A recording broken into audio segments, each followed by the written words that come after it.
Good evening. This is Akashvani. I am Valsa Williams with the news at 9.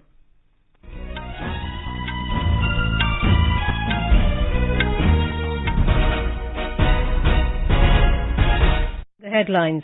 Home Minister Amit Shah chairs high-level meeting in New Delhi to review preparedness for Amarnath Yatra, directs authorities to make adequate security arrangement on the entire route.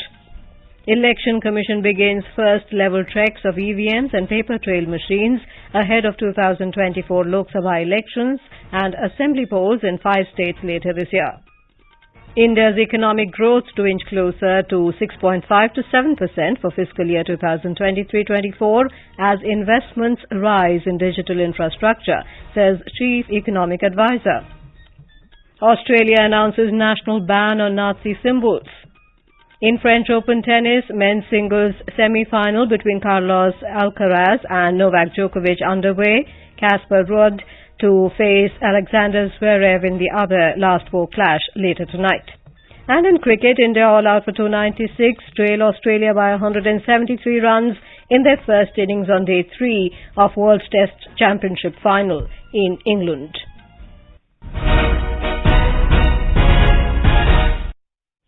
Union Home Minister Amit Shah today chaired a high-level meeting to review the preparedness for Amarnath Yatra. The 62-day-long Amarnath Yatra will commence on the 1st of next month and will culminate on the 31st of August this year.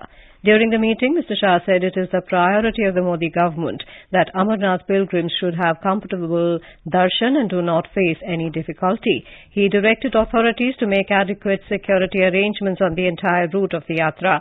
The Home Minister stressed on providing smooth arrangements on the route from the airport and railway station to the Yatra base camp. He also called for providing air service from Srinagar and Jammu at night for the convenience of the pilgrims. Mr. Shah said to ensure adequate stock of oxygen cylinders and their refilling. He also asked for availability of additional teams of doctors.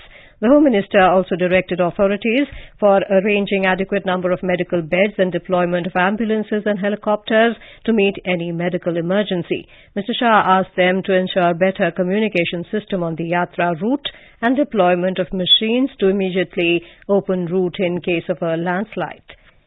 During the meeting, it was apprised that all the pilgrims of Amarnath Yatra will be given radio frequency identification RFID cards so that their real-time location can be traced. Jammu and Kashmir Lieutenant Governor Manoj Sinha, Union Home Secretary Ajay Bhalla, Intelligence Bureau Chief Tapan Deka were among those who attended the meeting. The Election Commission has initiated first-level checks, FLCs, of electronic voting machines, EVMs, and paper trail machines across the country in a phased manner ahead of the 2024 Lok Sabha elections and assembly polls in 5 states which are due at the end of this year.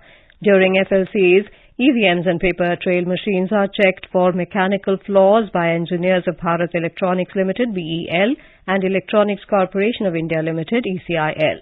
The two public sector undertakings, BEL and ECIL, manufacture the EVMs and paper trail machines. EC sources said in the Pan-India exercise, FLC takes place across the country in a phased manner. The schedule of FLC is communicated to all national and state-recognized political parties. A mock poll is also held to check the two machines in the presence of representatives of political parties. A team of the Election Commission of India held a 2-day review meeting in Raipur on poll preparedness for the upcoming assembly elections in Chhattisgarh.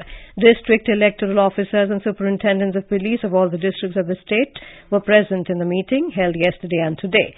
During the meeting, the Election Commission team asked the state officials to ensure strict compliance with the guidelines of the Commission for conducting free and fair elections. They directed the state officials to start the first phase of testing of EVMs. The team reviewed electoral rolls updation and directed the state officials to prepare error-free electoral rolls and make sure that the names of the genuine voters are not deleted for any reason. Chief Economic Advisor V. Anantha Nageswaran has said India's economic growth will inch closer to 6.5 to 7% for fiscal year 2023-24 as companies step up investment and advancements in digital infrastructure bring more people into the formal economy. Speaking at an event on building a resilient economy with various industry leaders in Lucknow, Mr. Nageshwaran said the fiscal 2022-23 growth estimate of 7.2% could be an underestimate rather than an overestimate due to the current momentum of the Indian economy. In 22-23, we achieved 7.2% growth in real terms after inflation adjustment, following 9.1% in the previous year. Of course, in the pandemic year, there was a contraction. Earlier, many people expected that financial year 23 will end with a growth of only around 6.7, 6.8%, but it is 7.2. And I can even tell you, some of you may not know that GDP data gets revised 6 times.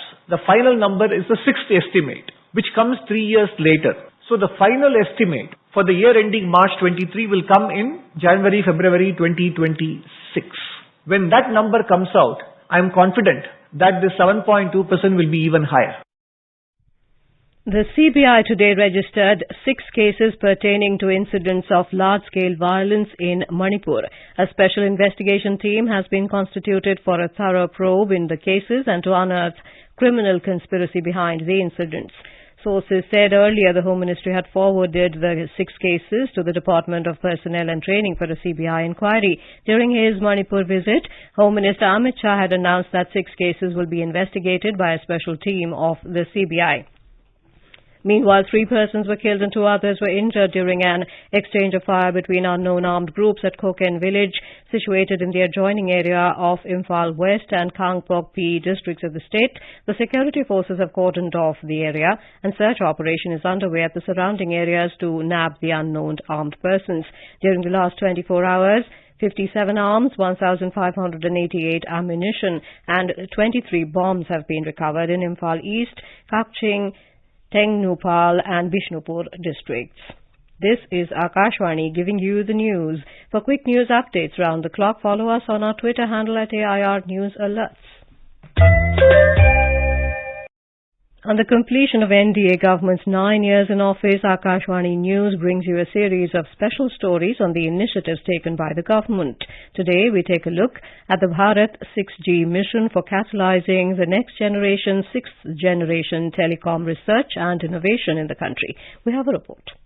While the country has already launched the 5G technology in telecom sector, the Department of Telecommunication constituted a technology innovation group on 6G on 1st November 2021 to develop vision, mission and goals for developing a roadmap and action plans for 6G network in India. Giving a further push to this technological endeavor, Prime Minister Narendra Modi, while addressing the Silver Jubilee celebration event of Telecom Regulatory Authority of India, TRAI, held in last year, said India's telecom sector is a great example of self-reliance and the country should be able to launch 6G service by the end of this decade, as the task force has started working on it. The Prime Minister also said the government has encouraged healthy competition, which has led to India having the cheapest telecom data charges. Recently, the Union Cabinet also gave its nod to a third revival package for public telecom BSNL with a total outlay of 89,047 crore rupees. It includes an allotment of 4G and 5G spectrum for BSNL through equity infusion. Now, the upcoming 6G network will also boost the teleconnectivity and will bridge up the digital divide in the country. Dhananjay Wankhede for Akashvani News, Nagpur.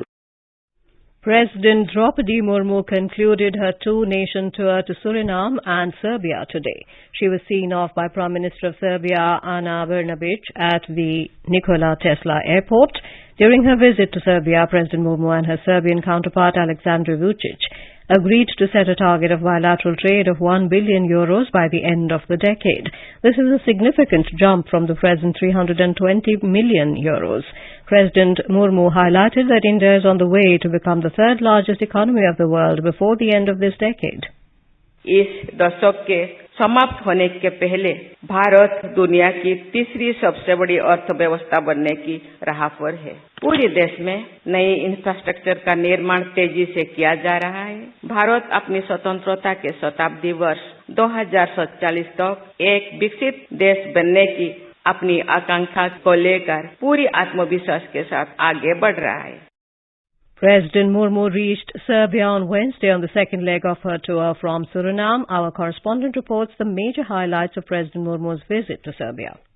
As President Murmu arrived in Belgrade, she was received warmly by her Serbian counterpart Alexander Zverev at the Nikola Tesla Airport. During the visit, restricted and delegation-level talks were held between the two nations.